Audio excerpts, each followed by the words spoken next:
అందరికీ జైబీ.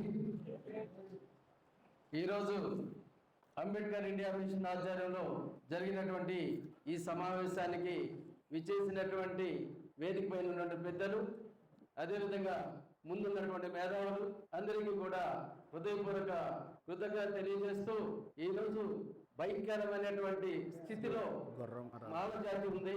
మాలలు చైతన్యవంతమైనటువంటి ఆలోచన రావాల్సిన బాధ్యత మన మీద ఉంది. ఈ ఎంప్లాయీస్ మాకెందుకులే, మేము బాగున్నామని చెప్పేసి ఆలోచనలు ఉన్నారు. ఎంప్లాయీస్ ని మరి వాళ్ళని కూడా ఉపయోగించుకోవాలి.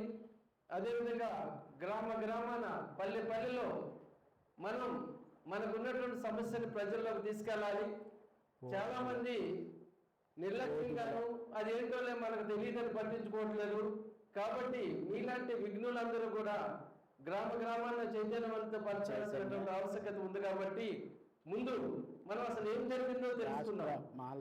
ఇది ఈ ఏబిసిడి వర్గీకరణ అనేటువంటిది ఒక పెద్ద భూతం, ఒక రాజకీయ చదరంగం, రాజకీయ నాయకులు చేసినటువంటి కుట్ర, దళితుల్లో ఉన్నటువంటి ఐక్యతను చెడగొట్టడానికి చేసినటువంటి పెద్ద ప్రయత్నం. ఎందుకంటే రాబోయే రోజుల్లో వీళ్ళందరూ ఏకమైతే ఉన్న జనాభా ప్రాతిపదిక మీద వీళ్ళ మీద ఆధారపడి ప్రభుత్వాలు ఉంటాయి. కాబట్టి మనం ఎట్టి పరిస్థితుల్లో వీళ్ళని ముక్కలు చేయాలని చెప్పి మొట్టమొదటి ఎప్పుడో చంద్రబాబు నాయుడు గారు నిర్ణయం తీసుకున్నారు. అదేవిధంగా ఏ రాజకీయ పార్టీ అయినా మనకు శత్రువే. ఒక రకంగా రాజకీయ పార్టీలన్నీ కూడా కుతంత్ర రాజకీయాలతో చేస్తున్న ప్రయత్నంలో భాగంగా మనల్ని ముక్కలు చేస్తున్నాయి. అదేవిధంగా క్రీమీ లేయర్ అని చెప్పి ఒక్కసారి ఉద్యోగం వస్తే ఒక అటెండర్ చేసినా, ఒక చేపర్ చేసినా, ఒక చిన్న ఉద్యోగం చేసినా వాటికి తర్వాత వాడి పిల్లలు కూడా చదివించుకోవడానికి అవకాశం లేనటువంటి పరిస్థితిని ఈ రోజు క్రియేట్ చేస్తారు. కాబట్టి మాదిక సోదరులు కూడా ఆనందపడుతున్నారు, కానీ రేపు వాళ్ళకి వచ్చే శ్రమలు వాళ్ళకి తెలియట్లా, వాళ్ళే నష్టపోయేది. ఇంకొకటి ఏంటంటే భయంకరమైనటువంటిది జనాభా ప్రాతిపదికన జనగణన అనేటువంటిది ఎప్పుడో 20 సంవత్సరాల క్రితం జనగణన చేస్తే రెండు ఉమ్మడి రాష్ట్రాల్లో ఉన్నటువంటి స్ట్రెంగ్త్ ప్రకారం మాదిగలు ఎక్కువ ఉన్నారని చెప్పేసి తెలంగాణలో ఎక్కువ మాదిగలు కాబట్టి మాదిగలకి ఎక్కువ ఇవ్వడం జరిగింది. కానీ ఇప్పుడు జనగణన చేస్తే తప్పనిసరిగా మాలలకి ఆధిపత్యం రావాలి. మీరు గమనించండి, ABCD, బిలో మాదిగలు ఉన్నారు, సిలో మాలలు ఉన్నారు, డిలో ఇంకొక చిన్న రకమైంది, ఏలో చిన్న రకం. మీరు చూసినట్టయితే ఇది ఎట్లా ఉందంటే రేషియో 6-9 అవుతుంది, మాదిగలకు 9 అవుతుంది, మాలకు 6 అవుతుంది. ఇది భయంకరమైనటువంటి నిజం.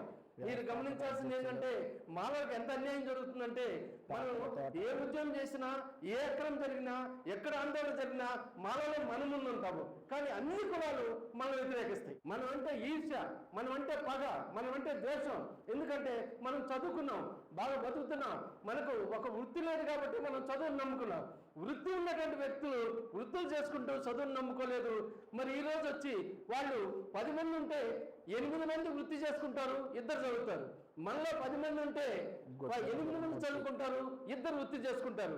మరి ఈ విషయం చూసుకుంటే ఇప్పుడు వాళ్ళకి చదువుకున్న వాళ్ళు అందరికీ ఉద్యోగాలు వస్తే మనం చదువుకున్న వాళ్ళందరూ కూడా మరి నిరుద్యోగులు అవుతాం. ఇలాంటి భయంకరమైన సమస్య ఉంది. కాబట్టి ముందు మీరు చైతన్యమైంది, మీరు మీ గ్రామాలకు వెళ్ళండి, మీ గ్రామాల్లో ఉన్నటువంటి యువకులను కూర్చోబెట్టండి, స్త్రీలకు చెప్పండి.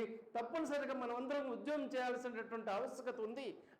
కాబట్టి దాన్ని మీరు పరిగణలో తీసుకొని చైతన్యంతో ఆలోచనతో మనం అందరం ముందుకు వెళ్ళాలని చెప్పి తెలియపరుస్తూ, ఈ అవకాశం ఇచ్చినటువంటి ఎయిమ్స్ మరి ఆర్గనైజర్స్ కి, మరి ముఖ్యంగా అధినాయకులు సునీల్ గారికి హృదయపూర్వక ధన్యవాదాలు తెలియజేస్తూ సెలవు తీసుకుంటాం. Thank you.